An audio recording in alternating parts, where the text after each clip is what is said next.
میں ایک لڑکے سے پیار کرتی تھی اور اسی سے شادی کرنا چاہتی تھی، لیکن اس لڑکے کی نیت ٹھیک نہیں تھی اور میں پاگل اس لڑکے سے ملنے چلی گئی۔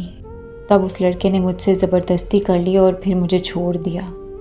2 ماہ بعد مجھے پتہ چلا کہ میں حاملہ ہوں۔ مجبوراً مجھے اپنے گھر والوں کو بتانا پڑا۔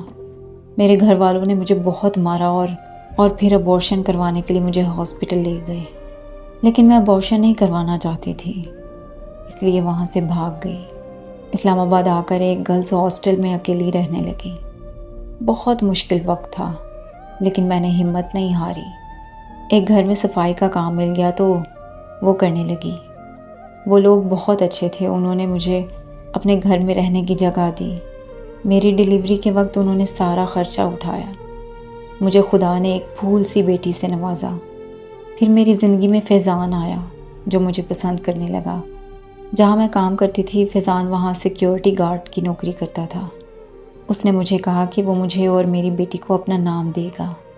میں نے ہاں کر دی اور فیضان سے شادی کر لی۔ فیضان کے ساتھ میری زندگی بہت اچھی چل رہی تھی۔ وہ مجھے اور میری بیٹی کو بہت پیار کرتا تھا، لیکن میں نے فیضان کو اپنے بارے میں جھوٹ بولا ہوا تھا کہ میری شادی میرے کزن سے ہوئی تھی۔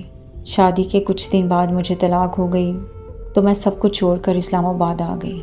یہاں آ کر مجھے پتہ چلا کہ میں حاملہ ہوں۔ فیضان نے میرے اس جھوٹ کو سچ مان لیا تھا، لیکن ایک دن فیضان کو میرے بارے میں سب کچھ سچ پتہ چل گیا۔